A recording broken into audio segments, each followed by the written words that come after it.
आपलागाव बिजिनिसिम फोरमायगोन सार जिहेतु दिनै नोंथांनि सरकारा मोनबा गोरोन्थि थानाय बेनिफिसियारिफोरनो चेक राननानै होबाय खुलुमबाय गिबियावनो दिनैनि जे फार्स्टआ मोनबा गेरेन्टि जे प्रग्राम रायजोफोरनो जे थांनाय 2025नि जे बिटिसिनि इलेक्सन बेवहाय मानगोनां हाग्रामा महिलारि सार दैदेननाय बिपिएफ राजनिथि दोलोआ बा हाग्रामा महिलारि सारनि दैदेननायाव जे जोङो रायजोफोरनि गेजेराव थांनानै जे मोनबा गेरेन्टि जेरै इयुथखौ बोरै साबलम्बि खालामनो हायो बिनि थाखाय इयुथ सेल्फ एमप्लयमेन्ट प्रग्राम मोनसे आनिफ्राय एकदम दुखिया गरिब मानसिफोरनि थाखाय जोङो बिथांमोननिबो साबलम्बिनि थाखाय 50 कोटि फैसा धार्य खालामनो जे खोथा आरो बिनि उनावहाय सेनियर सिटिजेन बिथांमोननि नामाव 5 कोटि आरो फिजिकेलि चेलेन्ज बिथांमोननि नामाव जों 5 कोटि आरो जोङो हा पाट्टा बे जों मोनबा गेरेन्टिखौ जों थांनाय इलेक्सन नि सिगां जे रायजोफोरनि गेजेराव थांनानै जों जेरैबायदि खोथा होदों बे खोथा बायदियैनो जेरैबायदि जों प्रतिश्रुति होदों जेरैबायदि कमिटमेन्ट होदों बे कमिटमेन्टखौ जों दिनै मोनसेनि उनाव मोनसे समस्ति बारै समस्ति जों बेखौ मावफुंलांगासिनो दं आङो दिनैहाय बेखौसो बुंनो लुबैदों बे ओनसोलनि 33 लाख रायजो राजानि जानानै बा बिटिसि बासि जानानै मानगोनां हाग्रामा महिलारि सारखौसो आं बे ओनसोलनिफ्राय बे जायगानिफ्राय आङो धन्यबाद होनो लुबैदों आरो बिथांखौ धन्यबाद होदों मानो होनोबा जोंनि गरिबफोरनि जे दुखु गरिबफोरनि जे जारला जन्त्रनाजों भुगिनानै जे रायजो खुंनाय आरो जोंनि सेंग्राफोरनि जे बेखारनि समस्या आरो जोंनि फिजिकेलि चेलेन्ज बिथांमोननि जे समस्या आरो सिनियर सिटिजेननि जे समस्या बेखौदि सानखांनानै गावनि गोसो गोरबोनिफ्राय सानखांनानै जे बेखौ बिथांमोनखौ मदद खालामनो ओंखारबोनाय बा बिथांमोनखौ मदद खालामनांगौ होननायखौ आं आसरितसो मोनदों ओंखायनो आं बाख्नायदों ओंखायनो आङो बिथांखौ धन्यबाद होनो लुबैदों बे ओनसोलनि बिटिसि बासि हिसाबै आं बिथांखौ आंनि गोसो गोरबोनिफ्राय रोजा रोजा साबायखर होगोन आरो फैबाय थागोन समाव निस्सय जोंनि सरकारा बिपिएफ राजनिथि दोलोनि सरकारा हाग्रामा महिलारि सारनि दैदेननायाव निस्सय रायजो राजाफोरनि मोजांनि थाखाय रायजो राजाफोरखौ जेरैबायदि इस्टाब्लिश खालामनांगौनि सार्थआव सामाजिक भाबै लांनांगौनि सार्थआव अर्थनैतिक भाबै जों जौगाहोनांगौनि बेलायाव राजनिथि भाबै जों हसेतन लाबोनांगौनि बेलायाव जोङो थांनाय 2003निफ्राय हाग्रामा महिलारि सारा बिटिसिनि जे सासन भारखौ लादों बे सासन भारखौ लानायनिफ्राय हयथ' जोंनि बे ओनसोला राजनिथिया मा जिनिस रांखान्थिया मा जिनिस सामाजिकआ मा जिनिस जों बेखौ जों सिनायनो बुजिनो हाबाय होननानै आङो बुंनो लुबैदों मानो होनोबा थांनाय स्वाधीनता जानायनिफ्रायनो 1947निफ्राय थांनाय 2003नि 10 फेब्रुवारि सुक्ति जाजासिम बे ओनसोलनि परिबेसा बे ओनसोलनि थासारिया ओरैबायदि गोग्लैसोनायमोन बेखौ जोङो रावजों खुगाजों सलन बलनजों जों बेखौ फोरमायनो हाया लामा मोनसे गैयामोन दालां मोनसे गैयामोन स्कुल कलेजनि अबस्था जेबो गैयामोन दिनै 2003नि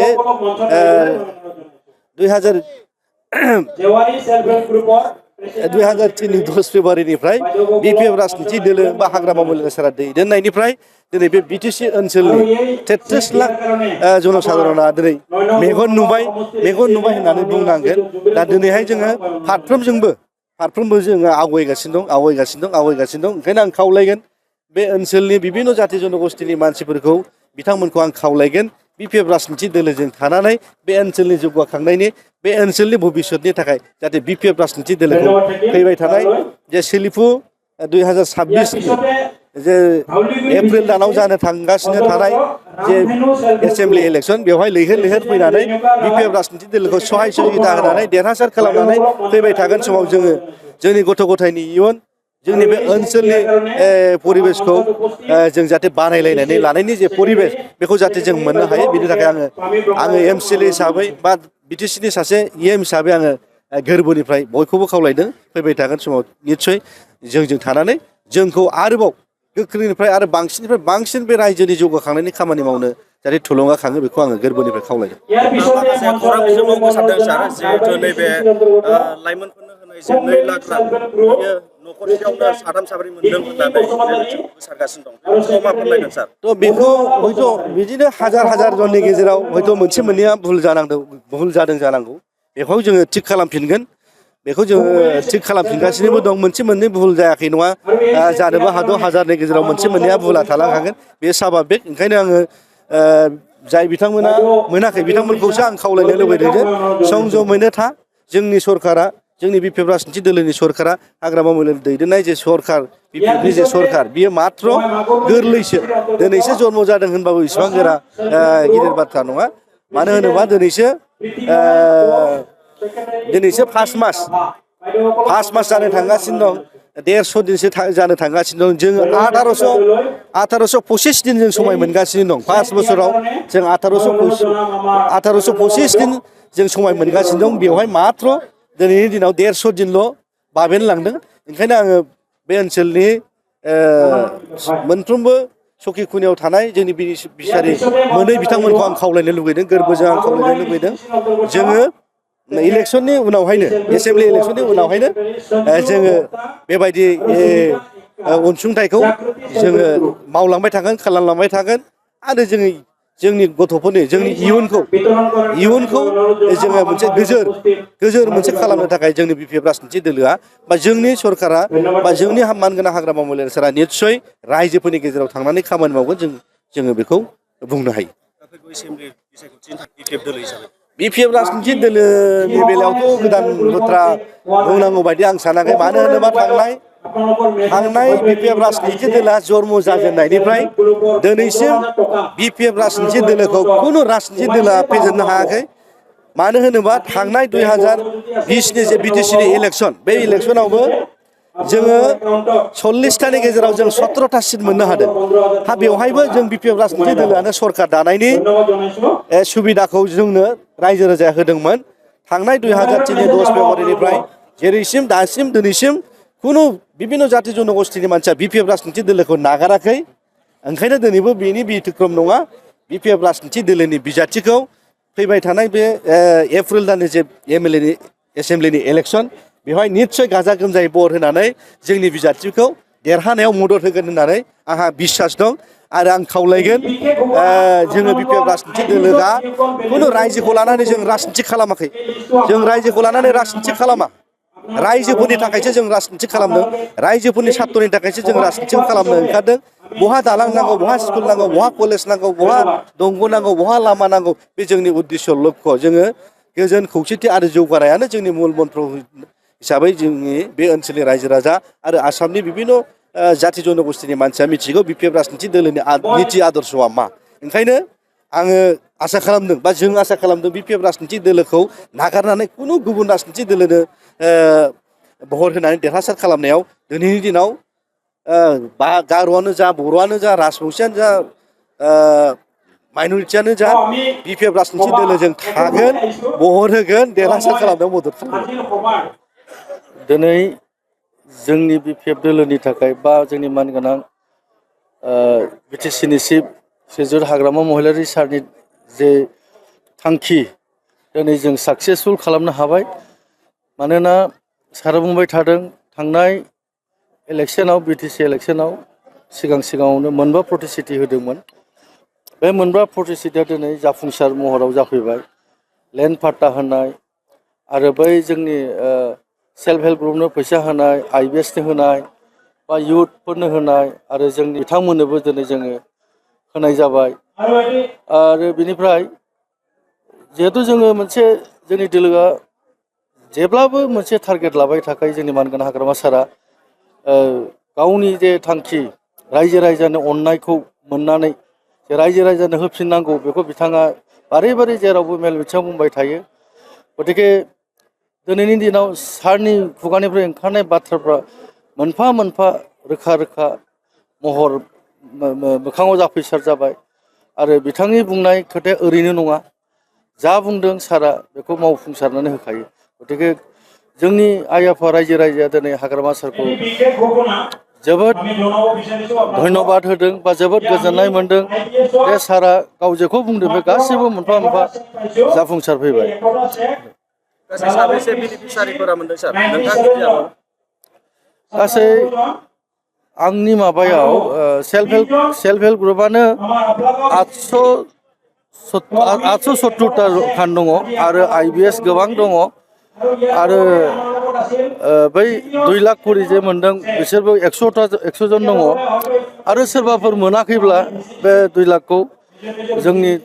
सारा दाखालि जों बुंखाबाय जोंनि मानगोनां आसामनि chief minister doctor Hemant Biswa Sharma सारा बुंलांखादों 15,000 जन इउथ्सफोरनो आरोबाव जों बे 2 लाखखौ होनाय जागोन गतिके जोंनि हाग्रामा सारा बेखौ होखागोनखा बे निश्चय नैबे इलेक्शननि उनावनो बिधान सभा इलेक्शननि बे 2 लाखआ जाफोर मोनाखै थालांदों बिसोर गाब्रायनो नाङा बिथांमोना बे बा फंबाय बिनानावमोना गासिबो फैसाखौ मोनफिनजोबगोन बा मोनजोबगोन। बे एसेम्बलि बिसायख'थि जोबनायनि उनाव जिहेतु नोंथाङा एम मोनोबा माबायदि खामानि मावगोन नोंथांनि बियाबाव?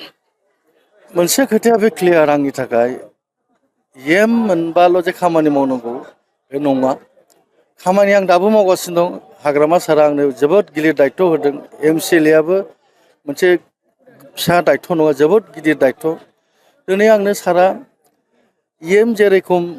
दायित्व मोननानै मावगासिनो थिग एखे धरनै सार MCLA हिसाबै आंनो गोबां दायित्व होनानै दङ आं बेखौ मावगासिनो दं जे एम मोनबाल' जे मावथारनांगौ बे नङा MCLAआवनो आं एकदम सारनि जेखौ निति आदर्श होगोन सारा जे दायित्वखौ होगोन आं बेखौ मावलांबाय थागोन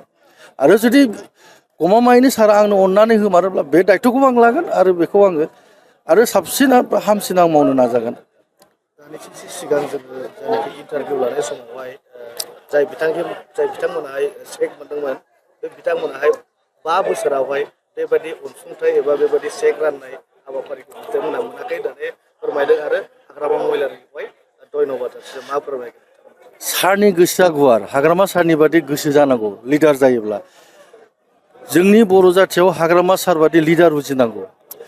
गोसोजों बिखाजों गुवारै बिथाङा निश्चय दिनै रायजो राजाफ्रा सारखौ मोजां मोनखागोन मानो होनोब्ला जों बाहाय खुनु पार्टि बासियाखै सोरबा UPPनिफ्रायबो मोननो हागौ सोरबा बबेबा कंग्रेसनिफ्रायबो मोननो हागौ बबेबा दोलोनिफ्रायबो मोननो हागौ जों BPF सरकार दाबाय BTCआव जोंनि थाखाय गासिबो समान बाहाय जों खुनु दोलोखौ लानानै माइका बुजा बानायाखै बेनो जाबाय हाग्रामा सारनि गुवार गोसो गतिके सारा जेरै खोथा होदों बे खोथाखौ मावबाय थादों बाहाय खुनु जों पार्टि दोलो नागाराखै सेल्फ हेल्प ग्रुपखौबो एखे स्टाइलावनो खालामदों IBSखौबो जाय बेक्तिया मोननांगौ गरिब श्रेणी बाहाय UPPL बा बबेबा कंग्रेस दोलोजों खोथा गैया जों बेखौ राननानै होजोबदों बे जाहैबाय हाग्रामा सारनि निर्देश आरो हाग्रामा सारनि साननाय हनाय। दिनै जोंनि BPF दोलोनि थाखाय बा जोंनि मानगोनां BTCनि चिफ श्रीजुत हाग्रामा महिलारि सारनि जे थांखि दिनै जों साक्सेसफुल खालामनो हाबाय मानोना सारा बुंबाय थादों थांनाय इलेक्शनाव BTC इलेक्शनाव सिगाङावनो 4 प्रतिश्रुति होदोंमोन बे 4 प्रतिश्रुतिया दिनै जाफुंसार महराव जाफैबाय लेन्ड पाट्टा होनाय आरो बै जोंनि सेल्फ हेल्प ग्रुपनो फैसा होनाय IBSनो होनाय बा इयुथफोरनो होनाय आरो जोंनि बिथांमोननोबो दिनै जोङो होनाय जाबाय आरो बिनिफ्राय जिहेतु जोङो मोनसे जोंनि दोलोआ जेब्लाबो मोनसे टारगेट लाबाय थाखायो जोंनि मानगोनां हाग्रामा सारा गावनि जे थांखि रायजो राजानो अननायखौ मोननानै जे रायजो राजानो होफिननांगौ बेखौ बिथाङा बारे बारे जेरावबो मेल मिथिङाव बुंबाय थायो गतिके दिनैनि दिनाव सारनि खुगानिफ्राय ओंखारनाय बाथ्राफ्रा मोनफा मोनफा रोखा रोखा महर मोखाङाव जाफैसार जाबाय आरो बिथांनि बुंनाय खोथाया ओरैनो नङा जा बुंदों सारा बेखौ मावफुंसारनानै होखायो गतिके जोंनि आइ आफा रायजो राजाया दिनै हाग्रामा सारखौ जोबोद धन्यबाद होदों बा जोबोद गोजोननाय मोनदों बे सारा गाव जेखौ बुंदों बे गासैबो मोनफा मोनफा जाफुंसार फैबाय। गासै साबैसे बेनिफिसारिफोरा मोनदों सार नोंथांनि बियाबाव? गासै आंनि माबायाव सेल्फ हेल्प ग्रुपआनो 870टा खान दङ आरो IBS गोबां दङ आरो बै 2 लाख करि जे मोनदों बिसोरबो 100 जन दङ आरो सोरबाफोर मोनाखैब्ला बे 2 लाखखौ जोंनि सारा दाखालि जों बुंखाबाय जोंनि मानगोनां आसामनि chief minister doctor Hemant Biswa Sharma सारा बुंलांखादों 15,000 जन इयुथ्सफोरनो आरोबाव जों बे 2 लाखखौ होनाय जागोन गतिके जोंनि हाग्रामा सारा बेखौ होखागोनखा बे निस्सय नैबे इलेक्सननि उनावनो बिधान सभा इलेक्सननि उनावनो बे 2 लाखआ जाफोर मोनाखै थालांदों बिसोर गाब्रायनो नाङा बिथांमोना बे बा फंबाय बिनानावमोना गासिबो फैसाखौ मोनफिनजोबगोन बा मोनजोबगोन। सार बे एसेमब्लि बिसायख'थि जोबनायनि उनाव जिहेतु नोंथाङा एम मोनोबा माबायदि खामानि मावगोन नोंथांनि बियाबाव? मोनसे खोथाया बे क्लियार आंनि थाखाय एम मोनबाल' जे खामानि मावनांगौ बे नङा खामानि आं दाबो मावगासिनो दं हाग्रामा सारा आंनो जोबोद गिलिर दायित्व होदों MCLAआबो मोनसे फिसा दायित्व नङा जोबोद गिदिर दायित्व दिनै आंनो सारा एम जेरेखम दायित्व मोननानै मावगासिनो थिग एखे धरनै सार MCLA हिसाबै आंनो गोबां दायित्व होनानै दं आं बेखौ मावगासिनो दं जे एम मोनबाल' जे मावथारनांगौ बे नङा MCLAआवनो आं एकदम सारनि जेखौ निति आदर्श होगोन सारा जे दायित्व होगोन आं बेखौ मावलांबाय थागोन आरो जुदि गमामायैनो सारा आंनो अननानै होमारोब्ला बे दायित्वखौबो आं लागोन आरो बेखौ आङो आरो साबसिन हामसिन आं मावनो नाजागोन। दानिसो सिगां जोङो जायनाखि इन्टारभिउ लानाय समावहाय जाय बिथांमोनाहाय चेक मोनदोंमोन बे बिथांमोनाहाय 5 बोसोरावहाय बेबायदि अनसुंथाइ एबा बेबायदि चेक राननाय हाबाफारिखौ बिथांमोना मोनाखै होननानै फोरमायदों आरो हाग्रामा महिलारिखौहाय धन्यबाद मा फोरमायगोन? सारनि गोसोआ गुवार हाग्रामा सारनि बादि गोसो जानांगौ लिडार जायोब्ला जोंनि बर' जाथियाव हाग्रामा सार बादि लिडार उजिनांगौ गोसोजों बिखाजों गुवारै बिथाङा निस्सय दिनै रायजो राजाफ्रा सारखौ मोजां मोनखागोन मानो होनोब्ला जों बाहाय खुनु पार्टि बासियाखै सोरबा UPPनिफ्रायबो मोननो हागौ सोरबा बबेबा कंग्रेसनिफ्रायबो मोननो हागौ बबेबा दोलोनिफ्रायबो मोननो हागौ जों BPF सरकार दाबाय BTCआव जोंनि थाखाय गासिबो समान बाहाय जों खुनु दोलोखौ लानानै माइका बुजा बानायाखै बेनो जाबाय हाग्रामा सारनि गुवार गोसो गतिके सारा जेरै खोथा होदों बे खोथाखौ मावबाय थादों बाहाय खुनु जों पार्टि दोलो नागाराखै सेल्फ हेल्प ग्रुपखौबो एखे स्टाइलावनो खालामदों IBSखौबो जाय बेक्तिया मोननांगौ गरिब श्रेणी बाहाय UPPL बा बबेबा कंग्रेस दोलोजों खोथा गैया जों बेखौ राननानै होजोबदों बे जाहैबाय हाग्रामा सारनि निर्देश आरो हाग्रामा सारनि साननाय हनाय। बायनायाथ' मा बायनो जेनेबा सारनि अननायाव मोनबाय जेनेबा माबा मोनसे बिजनेस आरो बानायलांसै आरो माबायदि गोजोननाय मोन्दों? गोजोननाय मोन्दों बुहुद गोजोननाय मोन्दों। बेसेबां फरायनाय? आङो मेट्रिक पास। नोंथाङा बे 2 लाख थाखाजों मा खालामगोन? खामानिथ' आङो टेलरनि खामानि मावो नालाय आं बेखौनो जौगालांगोन आरो बेजोंनो नाजागोन। इयुनाव माबायदि खामानि मावजाबावनो लुबैयो BTC सरकारखौ? गोलाव लामा मावलांजानो लुगैयो आरो हाग्रामा सारानो जोंना देरहालांबाय थानांगौ आरो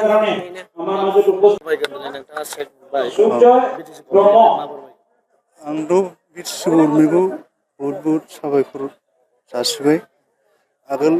UPPL सरकाराव थाइसेबो मोनाखै ओरैनो गोदोसोना थादों पेन्सनल' मोनदों बै समाव 5 बोसोर समाव बेखिनिखौनो बुंनो नोंथाङा प्रमद बर' सरकार थानाय समावहाय जेबो मोनाखैमोन? जेबो मोनाखै। दा BPF सरकार फैनाय लोगो लोगो नोंथाङाहाय 10,000 चेक मोनदों। 10,000 चेक मोनदों। CTCआवबो गाखोनो मोनबाय। गोसोआव गोजोननाय मोन्दों बिराद गोजोननाय मोन्दों सरकारनिसिम हामबाय होननानै जायनायाव नोंथाङा नैबे 2 लाख रांनि चेकखौ मोनबाय बे बिथिङाव मा बुंगोन? जोबोद मोजां मोनदों बिदि मोजां इनिसियेटिभ लानाय थाखाय सरकारनिसिम रोजासे साबायखर। बेसेबां फरायनायमोन नोंथाङा? आङो मेट्रिक पास। दा जिहेतु 2 लाख रांनि चेकखौ मोनबाय इयुनाव मा मावगोन नोंथाङा? आं बिजनेस मावगोन सानदों बिजनेस मावगोन। दा 2 लाख रांनि चेकखौ मोननानै BTC सरकारखौ मा खावलायनो सानो? बिदिनो मोजां इनिसियेटिभ लाथों मोजां बिदिनो स्किम बानायथों बेखौ खावलायो आङो।